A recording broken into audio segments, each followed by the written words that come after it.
20वीं सदी की शुरुआत तक ब्रिटिशर्स भारत में अपने 200 सालों के राज को टॉलरेंट इंपीरियलिज्म का नाम देकर जस्टिफाई करते आ रहे थे। उनका दावा था कि उन्होंने भारत को कल्चर्ड बनाकर उस पर एहसान किया है, लेकिन वो ये नहीं जानते थे कि भारत की इस धरती ने हजारों साल पहले ही अपने एक गोल्डन एरा को जिया था। उनका एक घमंड तब चकनाचूर हो गया जब 1921 में भारत में वर्ल्ड की one of the earliest civilization की खोज हुई, जिसे इंडस वैली सिविलाइजेशन के नाम से जाना जाता है। आज से लगभग 100 साल पहले इंडस वैली सिविलाइजेशन के दो प्रमुख शहर हड़प्पा और मोहनजोदारो की खोज हुई, जिससे ये साबित हुआ कि भारत में करीब 5000 साल पहले ही एक वेल कल्चर्ड और सिविलाइज्ड सोसाइटी मौजूद थी। ये शहर किसी सामान्य बस्ती जैसे नहीं थे, बल्कि यहाँ organised roads, massive buildings, amazing drainage system का जबरदस्त बंदोबस्त था।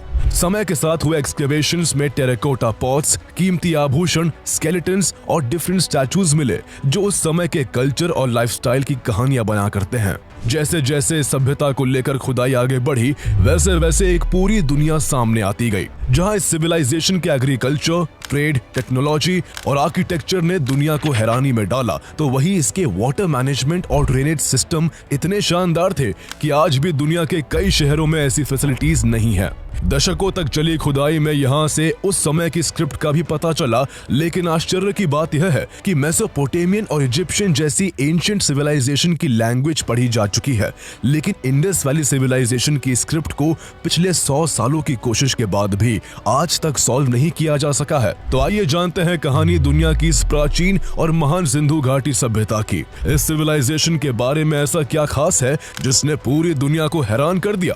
आखिर मलबों के अंदर दबे हुए इन शहरों की खोज कैसे हुई? क्यों इस सिविलाइजेशन की लैंग्वेज को 100 साल की खोज के बाद भी नहीं समझा जा सका है? और आखिर ऐसा क्या हुआ था जिससे इस महान सिविलाइजेशन का ऐसा अंत हुआ कि आज उसके वजूद की कहानी महज खंडरों में ही सिमट कर रह गई है? इंडस वैली सिविलाइजेशन की खोज के बारे में जानने के लिए हमें आज से लगभग 2 शताब्दी पीछे जाना होगा, जब साल 1829 में ईस्ट इंडिया कंपनी की नौकरी छोड़ चुके चार्ल्स मेसन एक बार सिख एम्पायर के रूलर महाराजा रणजीत सिंह से मिलने लाहौर जा रहे थे। लाहौर जाने के लिए वो पंजाब प्रोविंस में पहुंचे ही थे कि वहां उन्हें एक जगह बहुत सारे खंडर और उनमें मौजूद तरह तरह के रिमेनिंग्स दिखाई दिए, जो काफी प्राचीन होने का प्रमाण दे रहे थे। वो इस बात से बेखबर थे कि उन्होंने अनजाने में दुनिया की हजारों साल पुरानी सभ्यता का एक प्राचीन शहर खोज निकाला है। लेकिन हिस्ट्री के प्रति उनका पैशन इतना स्ट्रॉन्ग था कि उन्होंने जो कुछ भी देखा उसे डॉक्यूमेंट करना शुरू कर दिया और बाद में इस जानकारी को अपनी एक किताब में अराइवल एट हड़प्पा नाम का टाइटल देकर पब्लिश किया। इसके बाद 1831 में British traveller sir Alexander Burns और 1853 में British military officer and archaeology के शौकीन सर अलेक्जेंडर कनिंघम ने हड़प्पा का दौरा किया। अलेक्जेंडर कनिंघम इस जगह से इतने आकर्षित हुए कि उन्होंने 1856 में फिर से यहाँ का दौरा किया और यहाँ उन्हें खंडरों में कई सिक्के मिले जो हजारों साल पुरानी सभ्यता के होने का प्रमाण दे रहे थे। अलेक्जेंडर कनिंघम को यहाँ की हर चीज एक मिस्ट्री की तरह नजर आ रही थी, जिसे वो सुलझाना चाहते थे। इसलिए 1861 में जब वो मेजर जनरल के पद से रिटायर हुए तो उन्होंने आर्कियोलॉजी की स्टडी और कंजर्वेशन के लिए एक डेडिकेटेड ऑर्गेनाइजेशन को बनाने पर फोकस किया। उनकी ही पहल पर 1861 में आर्कियोलॉजिकल सर्वे ऑफ इंडिया यानी ASI की स्थापना हुई और उनको ASI का पहला डायरेक्टर जनरल नियुक्त किया गया। अलेक्जेंडर कनिंघम पहले व्यक्ति थे जिनकी वजह से ये जगह ASI के संरक्षण में आ गई थी। उन्होंने 1872 और 1873 के अराउंड यहाँ कुछ स्मॉल ट्रायल एक्सकेवेशन भी किए थे, जिसमें मिली चीजों और जानकारियों को लेकर उन्होंने ASI की पहली रिपोर्ट पब्लिश की, जिसमें वहाँ एक सील मिलने की बात की गई थी। एक काले रंग की सील पर बिना कुबड़ वाला एक बैल उकेरा हुआ था, जिसकी गर्दन के नीचे 2 तारे बने हुए थे और बैल के ऊपर 6 कैरेक्टर्स का एक इंस्क्रिप्शन भी लिखा हुआ था। इसके बाद हड़प्पा की खोज में सबसे अहम काम 1902 में सर जॉन मार्शल के ASI का डायरेक्टर बनने के बाद हुआ। जॉन मार्शल ने हड़प्पा में बड़े लेवल पर खुदाई का काम शुरू करवाने का फैसला किया और उन्होंने इसकी जिम्मेदारी इंडियन आर्कियोलॉजिस्ट दयाराम साहनी को सौंपी। 1920 में दयाराम साहनी के अंडर ऑब्जर्वेशन में इस जगह का एक्सकेवेशंस का काम शुरू किया गया। एक साल बाद दयाराम साहनी को पंजाब प्रोविंस के मॉन्टगोमेरी डिस्ट्रिक्ट में रावी नदी के तट के आसपास भारी मात्रा में पुराने अवशेष मिलने शुरू हो गए। उस वक्त तक कार्बन डेटिंग की टेक्नोलॉजी आ चुकी थी, जिससे जांच में इन अवशेषों की उम्र कई हजार साल पहले की मानी गई। इस तरह पहली बार यहाँ एक शहर खोजे जाने की पुष्टि हुई, जिससे विश्व भर में भारत में खोजी जाने वाली इस सभ्यता के बारे में बात होने लगी। क्योंकि यहाँ के लोकल लोग इसे हड़प्पा के नाम से जानते थे, इसलिए इस शहर का नाम हड़प्पा रख दिया गया। आर्कियोलॉजिस्ट को उम्मीद थी कि यह सभ्यता काफी दूरी में फैली हो सकती है, इसलिए ज्यादा से ज्यादा एरिया को खंगालने के लिए इस काम में डी.आर. भंडारकर, राखल दास बनर्जी और एम.एस. वत्स को भी लगा दिया गया था। 1922 में राखल दास बनर्जी को खुदाई के दौरान हड़प्पा से करीब 590 किलोमीटर नॉर्थ में इंडस रिवर के आसपास हड़प्पा की तरह के ही पुराने अवशेष मिलते हैं, जिनकी उम्र भी जांच में हजारों साल पुरानी थी। यहाँ एक ही जगह पर एक के ऊपर एक कई मानव कंकाल मिले थे, इसलिए इस जगह का नाम मोहनजोदारो रख दिया गया था, जिसका मतलब मुर्दों का टीला होता है। इसके बाद 1924 में जॉन मार्शल ने ऑफिशियली लंदन की एक मैगजीन के जरिए ब्रिटिश इंडिया में एक एंशिएंट सिविलाइजेशन को खोज निकालने की घोषणा कर दी। हड़प्पा और मोहनजोदारो जैसे दो प्रमुख शहरों समेत कई प्राचीन गांव इंडस रिवर के किनारे पाए गए थे, इसलिए इसे इंडस वैली सिविलाइजेशन या सिंधु घाटी सभ्यता के नाम से जाना गया।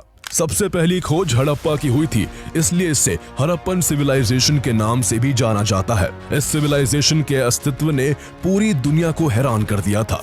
तब तक मेसोपोटामिया सिविलाइजेशन, इजिप्शियन सिविलाइजेशन और चाइनीज सिविलाइजेशन दुनिया की लार्जेस्ट एंशिएंट अर्बन सिविलाइजेशन मानी जाती थी। इंडस वैली सिविलाइजेशन की खोज के बाद इसका नाम भी दुनिया की 4 सबसे प्राचीन सभ्यताओं में शुमार हो गया। इंडस वैली सिविलाइजेशन को जहां कुछ रिसर्चर्स 5000 साल पुराना मानते हैं, तो वही ऐसे एविडेंस भी देखने को मिले हैं जिससे सिविलाइजेशन को 8000 साल पुराना भी माना जाता है। लगभग 100 साल से इंडस वैली सिविलाइजेशन की साइट्स की खोज होती रही है और तब से अब तक इंडस वैली सिविलाइजेशन की 1400 से भी ज्यादा साइट्स को खोजा जा चुका है, जिनमें से फिलहाल 925 साइट्स इंडिया में और 475 साइट्स पाकिस्तान में हैं। खोजी गई साइट्स में से करीब 100 साइट्स इंडस रिवर के करीब पाई गई, जबकि लगभग 500 साइट्स घग्गर हकरा रिवर के आसपास डिस्कवर हुई हैं। ये खोज आज भी लगातार जारी है। खोजे गए शहरों और साइट्स पर हुई रिसर्च के आधार पर हिस्टोरियंस को पता चला कि आखिर इंडस वैली सिविलाइजेशन की शुरुआत कब और कैसे हुई थी और ये सिविलाइजेशन कितनी दूर तक फैली हुई थी।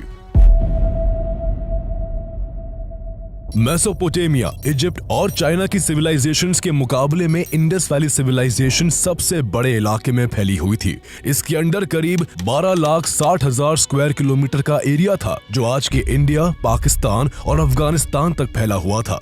इस सिविलाइजेशन के हड़प्पा, मोहनजोदारो और आमरी नाम के कई प्रोमिनेंट साइट्स पाकिस्तान में, जबकि कालीबंगन, लोथल, सुरकोटड़ा, बनावली और ढोलावीरा इंडिया में स्थित है। एक समय पर इंडस वैली सिविलाइजेशन में लगभग 50 लाख लोग रहते थे। इंडस वैली सिविलाइजेशन को 3 phases, early Harappan phase, mature Harappan phase and let Harappan phase में बांटा गया है। अर्ली हड़प्पन फेज की शुरुआत 3300 BCE में हुई थी, जब सिंधु नदी और इसकी सहायक नदियों के किनारे फैली हुई जमीनों पर पहाड़ी इलाकों से लोग इकट्ठा होने लगे थे। ये इलाके काफी फर्टाइल थे, जिससे यहाँ खेती करना आसान था, इसीलिए लोगों ने यहाँ अपना ठिकाना बना लिया। धीरे धीरे यहाँ लोगों की संख्या बढ़ती गई और 2600 BCE आते आते पहले यहाँ कबीला, फिर गांव और आगे चलकर यहाँ नगर बसाए जाने लगे।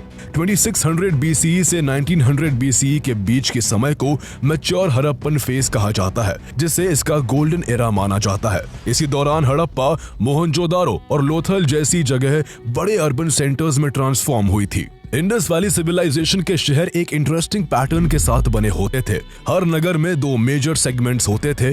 पहला लोअर माउंट, जो कि मुख्य शहर था, जहां लोगों के रहने के लिए घर थे, और दूसरा अपर माउंट, जो हायर ग्राउंड पर बना होता था। अपर माउंट में सभी मुख्य इमारतें मौजूद होती थी, जहां मार्केट प्लेस, वर्कशॉप्स और मीटिंग प्लेसेस का बंदोबस्त होता था। यहाँ कई गोदाम भी होते थे जिनमें उपजाए गए अनाजों को स्टोर किया जाता था। हालांकि कुछ विशेषज्ञों के अनुसार अपर माउंट पब्लिक गैदरिंग्स के लिए नहीं बल्कि एलीट क्लास के लोगों के रहने के लिए था। अपर माउंट और लोअर माउंट के चारों तरफ बाउंड्री वॉल्स होती थी ताकि शहर को वाइल्ड एनिमल्स और फ्लड से बचाया जा सके। ये प्लानिंग और डिजाइन इंडस वैली सिविलाइजेशन की एडवांस इंजीनियरिंग और अर्बन प्लानिंग स्किल्स को दर्शाता है। यहाँ के घरों का स्ट्रक्चर भी काफी दिलचस्प था। घरों को ब्लॉक्स के आकार में बनाया गया था और इन ब्लॉक्स के बीच में लोगों के आने जाने के लिए काफी चौड़े रास्ते बनाए गए थे।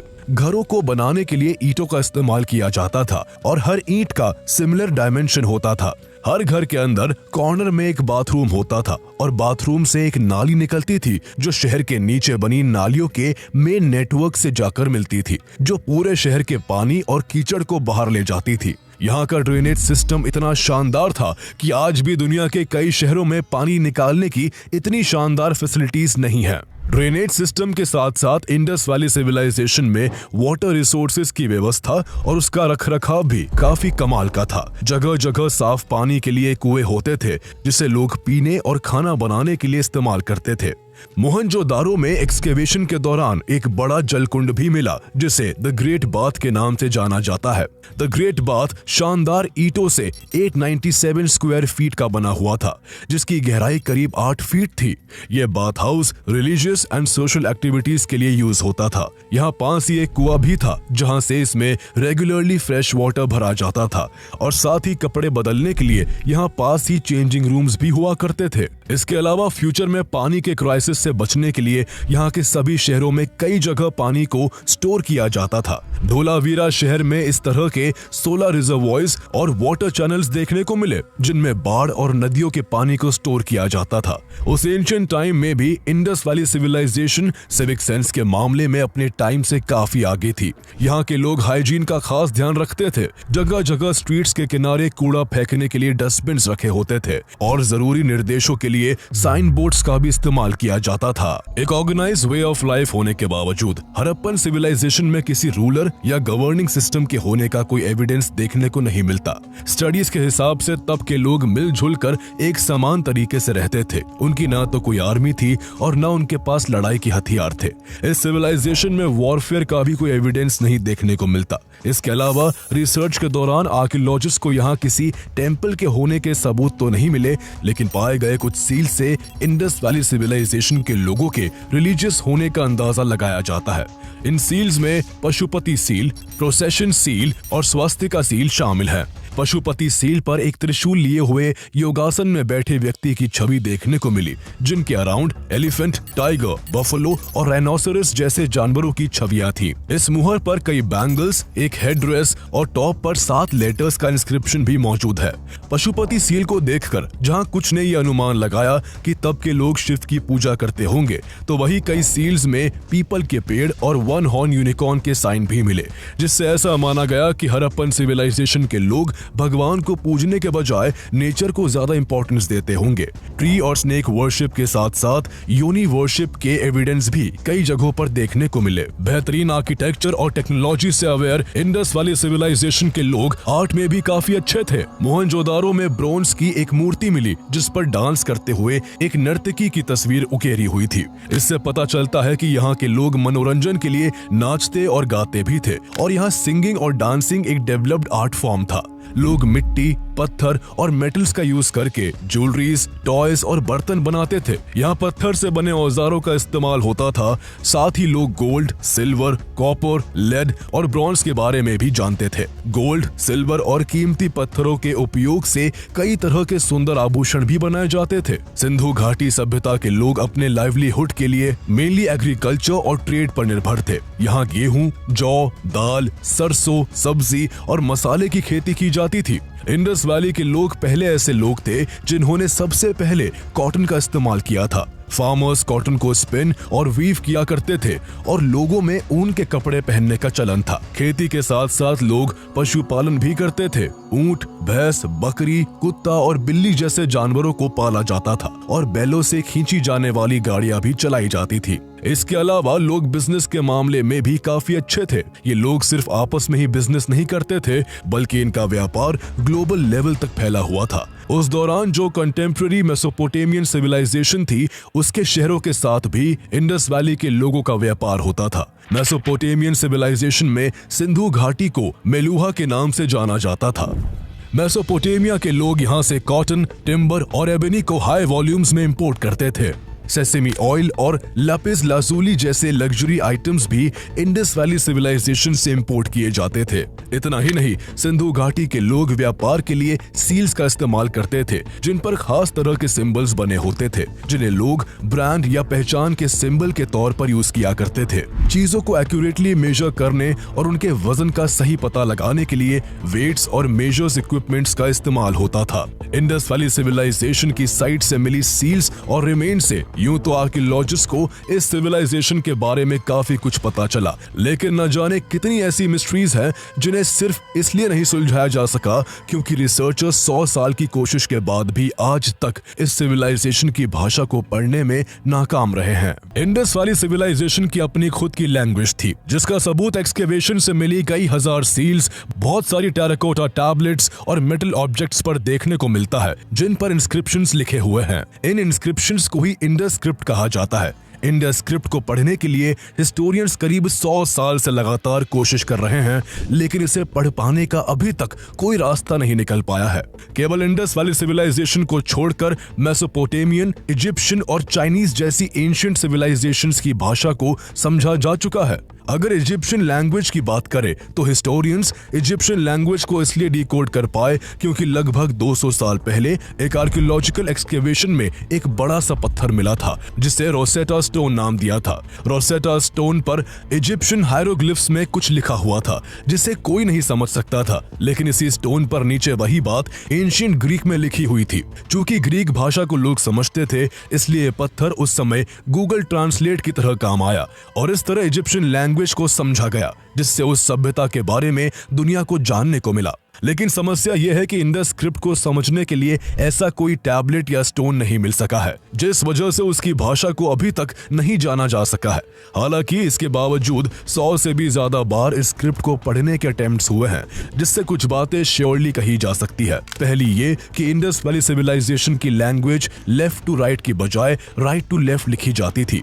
यहाँ पाए गए कुछ सील्स जिनमें मोस्टली साइंस बने हुए थे, उनमें पाया गया कि जब जब ये साइंस बाई तरफ खत्म हो रहे थे, तब उन्हें काफी चिपका कर छोटा छोटा लिखा गया था। ये ठीक वैसे ही था जैसे हमें लिखते समय जब जगह कम पड़ने लगती है तो हम लास्ट के वर्ड्स को काफी छोटा और चिपका कर लिख देते हैं। दूसरी चीज ये देखी गई कि सील्स पर जहां इंडस स्क्रिप्ट में कुछ टेक्स्ट होता था, वहां उसके नीचे एक बड़े एनिमल का सिंबल एनग्रेव्ड होता था। सील्स पर राइनोसेरस, एलिफेंट, टाइगर और बुल जैसे जानवरों की छवि देखने को मिलती है। सबसे बड़ी चीज ये है कि इनको देखकर ऐसा लगता है कि जैसे ये पिक्चर्स और टेक्स्ट किसी बहुत बड़े पत्थर पर होते होंगे, जबकि असल में ये स्टोन सील्स सिर्फ 2.5 स्क्वायर सेंटीमीटर से 5 स्क्वायर सेंटीमीटर के छोटे आकार के होते थे, जिनमें टेक्स्ट और एनिमल पिक्चर्स दोनों आ जाते थे। इस सभ्यता की भाषा को समझने की कोशिश में हिस्टोरियंस ने इंडस स्क्रिप्ट के साइंस और सिंबल्स को भी कलेक्ट किया, जिनमें यह पाया गया कि उनकी स्क्रिप्ट में 400 साइंस थे। कुछ साइन और सिंबल्स स्टिक फिगर्स जैसे लगते हैं, जबकि कुछ फिश, टर्टल्स, क्रैब, इंसेक्ट्स और बर्ड्स जैसे दिखते हैं। क्योंकि इंडस स्क्रिप्ट में सिंबल्स की संख्या इतनी ज्यादा है, इसलिए हिस्टोरियंस का मानना है कि इंडस स्क्रिप्ट एक लोगोसिलैबिक स्क्रिप्ट है। लोगोसिलैबिक स्क्रिप्ट में इस तरह के साइंस का इस्तेमाल किसी वर्ड या साउंड को एक्सप्रेस करने के लिए किया जाता है। अगर एग्जाम्पल से समझे तो इंग्लिश अल्फाबेटिक लैंग्वेज है, जिसमें 26 लेटर्स होते हैं। इसके किसी भी लेटर का सेपरेटली कोई मीनिंग नहीं होता है। इन लेटर्स का कोई मीनिंग तभी हो सकता है जब लेटर्स को जोड़कर कोई वर्ड बनाया जाए। लेकिन ठीक उसके ऑपोजिट चीन की भाषा को अगर देखें तो उनमें कोई लेटर नहीं होता है। चीन की भाषा लोगोसिलैबिक है, जिसके अलग अलग साइन होते हैं और हर साइन का सेपरेटली अपना अलग मतलब होता है। ठीक इसी तरह इंडस वैली सिविलाइजेशन में साइन और सिंबल्स की लैंग्वेज का इस्तेमाल होता था। जो सील्स मिले उनमें ये देखा गया कि ज्यादातर इंस्क्रिप्शंस केवल 5 साइंस वाले थे, जबकि कुछ इंस्क्रिप्शंस ऐसे भी हैं जिनमें 26 सिंबल्स देखने को मिले। चूंकि हड़प्पन कल्चर के लोग फॉरेन में भी ट्रेड करते थे, इस वजह से इंडस स्क्रिप्ट के कुछ सील्स पर्शिया और मेसोपोटामिया में भी मिले। शुरुआती दौर में जब इंडस स्क्रिप्ट के साइंस वाले सील्स मेसोपोटामिया में मिले तो कई रिसर्चर्स ने इसे मेसोपोटामिया की स्क्रिप्ट का ही हिस्सा मान लिया और कहा गया कि इंडस स्क्रिप्ट भी इसी से डेवलप्ड हुई होगी। लेकिन बाद में ऐसे सारे दावे खारिज कर दिए गए। इंडस स्क्रिप्ट की ये गुत्थी कुछ इस कदर उलझी हुई है कि हिस्टोरियंस अभी तक किसी एक थ्योरी पर अग्री नहीं हो सके। सबके अपने अपने ओपिनियंस और एजम्पशंस है। कई बार इंडस स्क्रिप्ट को संस्कृत तो कई बार इसे द्रविड़ भाषा से संबंधित बताया जाता है। वही हिस्टोरियन स्टीव फार्मर के हिसाब से सील्स पर पाए गए साइन असल में कोई भाषा ही नहीं है। उनका कहना है कि अगर ये भाषा होती तो यहाँ के सील्स पर इजिप्ट और मेसोपोटामिया के जैसे लंबे लंबे टेक्स्ट होते। उनके अकॉर्डिंग इंडस वैली के साइन केवल कुछ चीजों को डिनोट करने के लिए होते होंगे। लेकिन सच क्या है किसी को नहीं पता। इंडस वैली सिविलाइजेशन की डिस्कवरी को 100 साल से भी ज्यादा का वक्त बीत चुका है, लेकिन उसकी स्क्रिप्ट अभी तक एक पहेली बनी हुई है। ये पहेली लोगों को रोमांचित भी करती है। इसका अंदाजा इसी से लगाया जा सकता है कि हाल फिलहाल में ही तमिलनाडु के मुख्यमंत्री MK स्टालिन ने यह अनाउंस किया है कि जो कोई भी स्क्रिप्ट को डिकोड कर लेगा उसे उनकी सरकार की तरफ से $10 लाख का इनाम दिया जाएगा। अब देखना होगा कि इंडस स्क्रिप्ट की मिस्ट्री को कब तक सुलझाया जाता है। लेकिन मिस्ट्री केवल इंडस वैली सिविलाइजेशन की भाषा को लेकर ही नहीं है, बल्कि एक रहस्य यह भी है कि जब ये सिविलाइजेशन इतनी एडवांस्ड, मॉडर्न, पीसफुल और वेल्दी थी तो आखिर इस महान सभ्यता का अंत कैसे हुआ। आर्कियोलॉजिकल रिकॉर्ड्स के हिसाब से 1900 BCE और 1300 BCE के बीच इस सिविलाइजेशन में रैपिड डिक्लाइन हुआ। इसी को लेट हड़प्पन फेज कहा जाता है। माना जाता है कि यूं तो पहले भी कई बार इस सिविलाइजेशन के कई शहर बाढ़ वगैरह से नष्ट हो गए थे, लेकिन उन्हें हर बार फिर से उन्हीं सेम ग्रिड पैटर्न्स का इस्तेमाल करके बना लिया गया था। मोहनजोदारो को कम से कम 9 बार बनाया गया था, लेकिन जैसे जैसे समय बीता हालात यहाँ बदतर होते गए। यहाँ सिटीज की प्लानिंग बंद हो गई, रोड्स पर सुअर्स और ड्रेनेज सिस्टम्स को मेंटेन नहीं किया गया, द ग्रेट बाथ वेस्ट से भर गया और मेसोपोटामिया के साथ ट्रेड लिंक्स खत्म हो गए। 1700 BCE तक ज्यादातर सिटीज खाली हो चुकी थी। ना तो लोग सेम राइटिंग सिस्टम का इस्तेमाल कर रहे थे और ना ही स्टैंडर्डाइज वेट्स और बिल्डिंग रेशियोज का यूज किया जा रहा था। लेट हड़प्पन फेज करीब 1300 BCE तक कंटिन्यू रहा और इसके बाद के सालों में ये सिविलाइजेशन हमेशा के लिए एक गुजरा हुआ वक्त बन गया। जिस तरह इंडस स्क्रिप्ट को लेकर कोई एकमत नहीं है, उसी तरह इंडस वैली सिविलाइजेशन के डिक्लाइन का विषय भी काफी डिबेटेबल है। इसके डिक्लाइन के पीछे कई तरह के कारण बताए जाते हैं। एक थ्योरी के अनुसार इंडस वैली के एनवायरनमेंट में लगातार चेंजेस आए, जिससे इस क्षेत्र में मॉनसून की कमी आ गई, जिससे यहाँ अक्सर सूखा पड़ने लगा और खेती करना मुश्किल हो गया। सालों तक बारिश न होने की वजह से यहाँ बहने वाली नदियों का पानी सूख गया, जिनके सहारे सिविलाइजेशन के लोग खेती करते थे। नदियों के सूख जाने से उनके ट्रेड पर भी काफी बुरा इम्पैक्ट पड़ा और उनका बिजनेस ठप पड़ने लगा। एक ही साथ फसलों के चौपट होने और व्यापार बंद होने से उनकी इकोनॉमिक एक्टिविटीज अचानक से रुक गई। माना जाता है कि ऐसा लगातार कई साल और दशक तक चलते रहने से यहाँ के काफी लोग भूख के कारण तड़प कर मर गए होंगे और काफी लोग गंगा नदी के मैदानों की तरफ माइग्रेट कर गए होंगे। कई रिसर्चर्स ने इंडस वैली के डिस्ट्रक्शन के लिए यहाँ नेचुरल डिजास्टर्स की थ्योरी दी। उनके हिसाब से यहाँ लार्ज स्केल पर अर्थक्वेक या फ्लड आए होंगे, जिस वजह से पूरी सिविलाइजेशन बर्बाद हो गई होगी। एक थ्योरी के हिसाब से यहाँ कोई महामारी हुई होगी जिसे कंट्रोल न कर पाने की वजह से इस सभ्यता का अंत हुआ होगा। समय के साथ ये सेटलमेंट्स जमीन में दबते चले गए और उनके ऊपर नए शहर और नई सभ्यताएं जन्म लेने लगी। इसके अलावा ये भी माना जाता है कि इंडस वैली के वेस्ट में स्थित पहाड़ियों से आर्यंस ने यहाँ की टेरिटरी पर आक्रमण किया होगा। क्योंकि यहाँ के लोग शांति प्रिय थे, इसलिए वो आर्यंस का मुकाबला नहीं कर पाए होंगे और आर्यंस ने आसानी से उनकी आबादी को मार गिराया होगा। इस इन्वेजन के चलते जहाँ काफी लोग मारे गए होंगे तो वही काफी लोग डर की वजह से यहाँ से भाग गए होंगे। लेकिन ये सब महज थ्योरीज है। सच्चाई क्या है आज तक किसी को नहीं पता। इंडस वैली सिविलाइजेशन की खोज को 100 साल से भी ज्यादा हो गए हैं, लेकिन अब भी दुनिया इस सभ्यता की ऐसी ही बहुत सी बातों से अनजान है। सोचने वाली बात यह है कि अभी तक जो कुछ इस सिविलाइजेशन के बारे में पता चला है, जब उसने दुनिया को इतना हैरान कर दिया, तो वही जब इसकी स्क्रिप्ट और बाकी चीजों को सुलझा लिया जाएगा, तब ना जाने इस ग्रेट सिविलाइजेशन के कौन कौन से रहस्य पता चलेंगे। देखने वाली बात होगी कि आज इतनी एडवांस एक्सकेवेशन टेक्नोलॉजी होने के बाद आखिर कब तक इस सिविलाइजेशन की बाकी गुत्थियों को सुलझाया जा सकेगा।